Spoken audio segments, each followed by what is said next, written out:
Assalamualaikum warahmatullahi wabarakatuh. Buat saudara-saudaraku pemeluk agama Islam, dan salam buat saudara-saudaraku non-muslim pada umumnya, dan salam penuh cinta kasih terutama kepada saudara-saudara kandungku, kepada adik-adikku yang sudah memberikan suatu respon, memberikan suatu komentar yang luar biasa ya. Tapi apapun komentar itu, saya selalu mengucapkan banyak terima kasih ya. Insya Allah mudah-mudahan semua itu ada baiknya, karena semua itu adalah kehendak Allah. Nah, sebelum saya lanjutkan, saya sebenarnya ingin menceritakan bahwa bagaimana perjalanan hidup saya pada waktu saya dulu mendapatkan istri saya. Sebenarnya memang pada waktu saya nikah dengan istri saya tahun 76, itu saya memang menyebutkan 2 kalimat syahadat sehingga saya resmi menjadi seorang muslim. Dan jujur saja, kenapa saya mau menyebut 2 kalimat syahadat dan masuk agama Islam itu sebenarnya hanya sebagai formalitas, karena sebetulnya saya ingin menarik istri saya ini masuk menjadi pemeluk agama Katolik. Nah, untuk itu tentunya saya harus memperdalam, harus belajar Alkitab, dan saya belajar itu dari tahun 76 ada sampai 6 tahun, jadi sampai 83. Belajar dari halaman pertama sampai halaman terakhir. Tapi saat saya belajar di kedua kalinya, setelah saya belajar dari halaman pertama sampai terakhir, saya merasa heran. Karena saya tahu bahwa dulu pada waktu SMP saya tuh sekolah di asrama. Kalau sekarang tuh mungkin agama Islam itu adalah pondok pesantren ya, dan memang itu guru-gurunya ada yang dari Belanda, ada yang dari Jerman, tapi kepala asramanya adalah orang Jawa. 3 tahun saya di sana, sehingga saya benar-benar ke gereja, saya menjadi misdinar segala macam. Misdinar itu adalah melayani pastor pada saat melakukan ekaristi. Jadi saya belajar, tapi waktu saya di sana itu saya hanya belajar tahu saja, tapi maknanya saya nggak ngerti. Tapi tetap saya belajar, kan itu adalah wajib hukumnya di asrama. Nah, setelah tahun 76 saya married dengan istri saya. Memang jujur saja saya masuk agama Islam itu karena istri saya, tapi ada tapinya. Saya merespon salah satu komentar dari adik kandung saya, nggak perlu saya sebutkan. Mungkin dia sekarang nonton di sini. Jadi saya punya rencana dia akan saya tarik masuk agama Katolik. Tapi apa yang terjadi? Setelah saya baca berulang-ulang, mungkin ada 5-6 kali ya segala macam, saya jadi heran. Kenapa kok heran? Karena baik itu di perjanjian lama maupun di perjanjian baru ya, saya hafal banget itu ya, di mana di dalam 10 perintah Tuhan yang nomor 1 itu bahwa Tuhan itu esa. Sementara pada waktu saya masih Katolik, itu Tuhan itu 3, Allah Bapa, Allah Putra, Allah Roh Kudus, tapi jadi 1. Tapi di dalam perjanjian lama Allah itu 1. Di situ saya galau. Kalau zaman sekarang ini saya galau. Jujur saja pada waktu saya tahun 76 sampai tahun 83 itu saya, itulah masa-masa jahiliyah.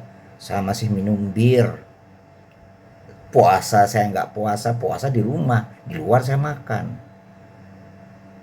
Saya makan babi, Iya, saya tidak menutup-nutupi ya. Nah, setelah saya lihat-lihat, baca-baca, ternyata di dalam Alkitab itu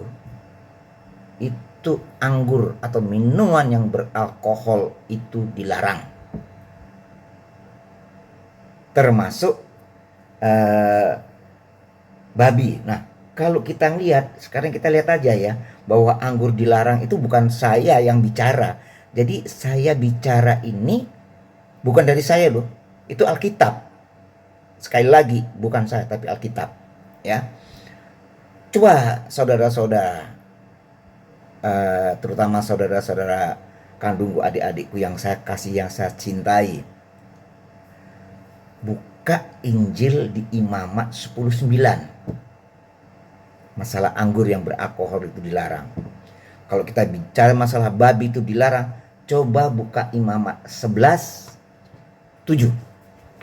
Silakan. Ya. Kemudian salah satu adik saya bicara, sudahlah mas, kalau membuat konten itu nggak usah dibicarakan masalah agama, agama kami, urus aja Al-Quran. Dan ada adik saya satu yang dia ngasih WA ke saya bahwa sebenarnya saya ini kalau masalah Alkitab tuh masih cetek. Ya nggak apa-apa. Berarti kalau masih cetek, adik-adik saya tuh lebih pandai dari saya. Tapi kalau lebih pandai dari saya, harusnya dia tahu apa sih isi-isinya Alkitab, baik perjanjian baru maupun perjanjian lama. Ya. Jadi setelah saya ingin menarik isi saya belajar. Nah, setelah saya belajar mungkin setelah 5 tahun atau 6 tahun, ini saya ngomong apa adanya, bukan saya karang-karang, bukan saya untuk memberikan supaya saya ini, tidak. Saya bermimpi. Saya berjalan di padang pasir sendirian. Begitu berjalan, tahu di depan saya itu ada anak tangga. Begitu saya lihat anak tangga pertama, kok ada anak tangga kedua, ada anak tangga, sehingga tangga itu tinggi sampai awan itu dia tembus, dan yang paling tinggi itu ada sinar kuning emas. Mungkin kalau warnanya hampir sama dengan kalau kita bulan purnama ya. Saya jadi heran, ada apa sebenarnya ini? Untuk memastikan saya lihat ke bawah, oh iya ini tangga ya. Apa saya disuruh naik ke situ? Tapi nggak mungkin, tinggi banget ya. Mungkin nggak mampu saya. Begitu saya mau melihat ke atas lagi, mau melihat yang bulan tadi yang menembus ke awan, itu yang namanya tangga, sinar bulan tadi hilang. Bas, begitu hilang muncullah benda segi 4 warnanya hitam. Ya. Nah, di tengah-tengah itu ada seorang laki-laki, luar biasa wajahnya. Wajahnya sangat adem. Kalau kasar itu hati itu jadi adem, ya. Tentram, damai. Tapi dia langsung berkata kepada saya dengan menunjuk jari kepada saya, dan dia ada di atas saya. Kamu kalau tidak mau sholat,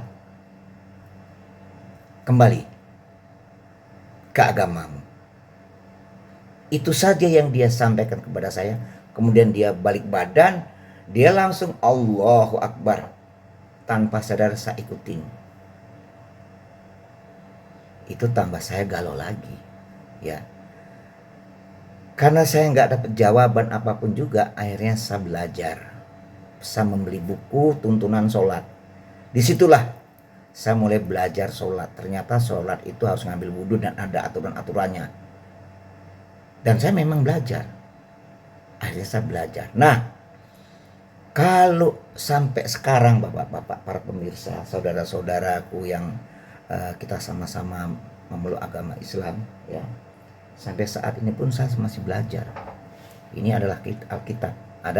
Saya punya artinya terjemahan Injil Barnabas, The Gospel of Barnabas, ya. Nah, kembali lagi yang tadinya saya mau menarik istri saya masuk ke agama Islam, setelah saya tahu bahwa di dalam Injil ini, ya, di dalam Injil ini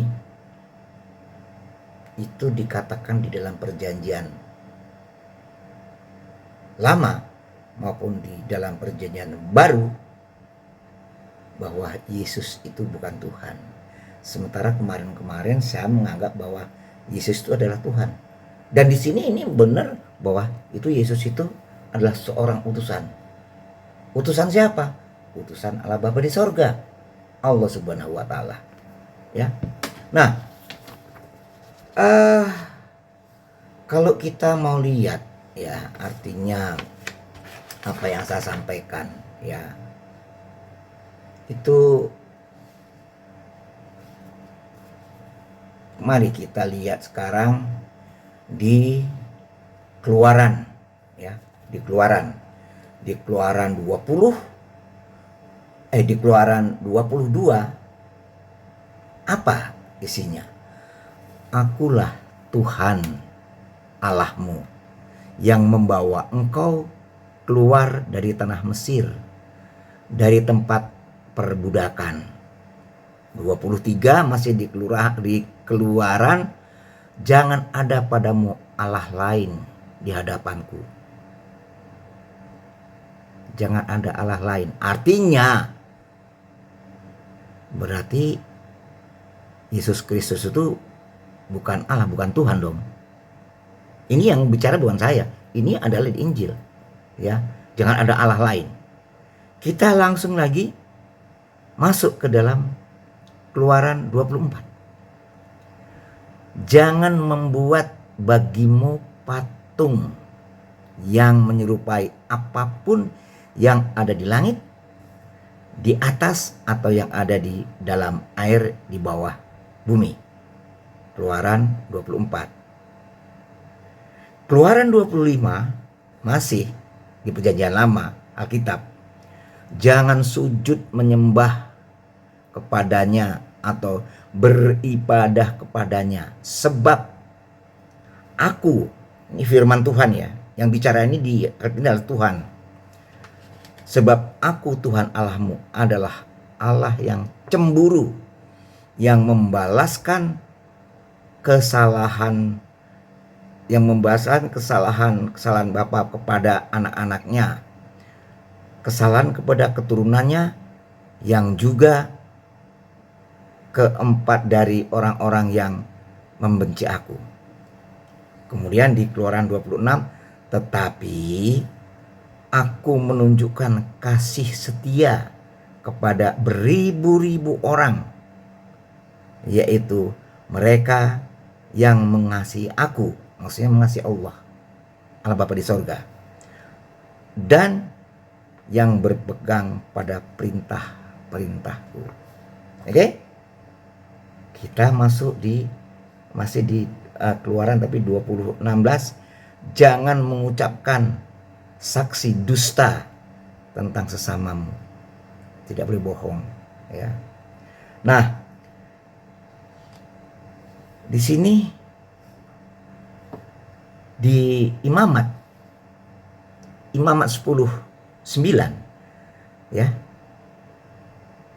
Janganlah engkau minum anggur atau minuman keras, engkau serta anak-anakmu, bila kamu masuk ke dalam kemah pertemuan, supaya jangan kamu mati.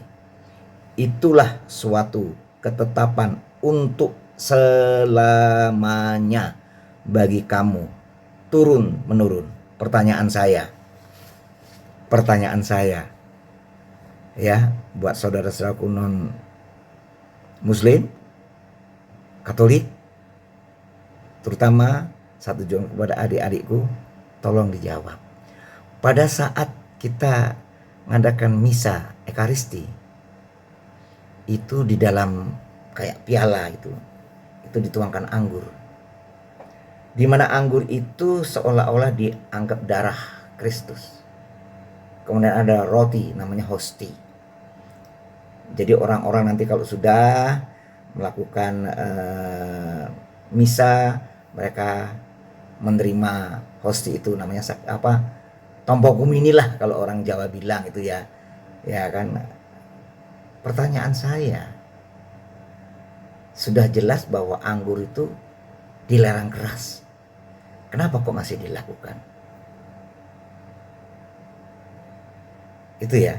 Jadi disinilah akhirnya saya masuk agama Islam. Ya.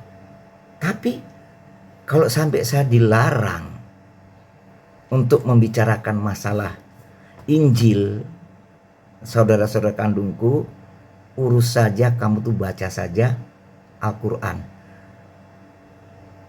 Kok saya kok dilarang? Memang kenapa? Seharusnya mereka berterima kasih dong. Oh iya nih, apa benar nih apa yang dikatakan abangku nih, kakakku ini, aku baca dulu nih sekarang Injil ini, bener nggak? Kalau memang saya salah, baru dia entah WA saya atau telepon saya di-blame, dimaki-maki, saya terima. Harusnya seperti itu. Jadi tuduhan-tuduhan itu jangan asal tuduh hanya berdasarkan imajinasi, hanya berdasarkan persepsi diri sendiri. Buka sekarang Injil ini, bener nggak sih imamat ini atau sekarang keluaran ini atau ulang-ulang ini segini bener?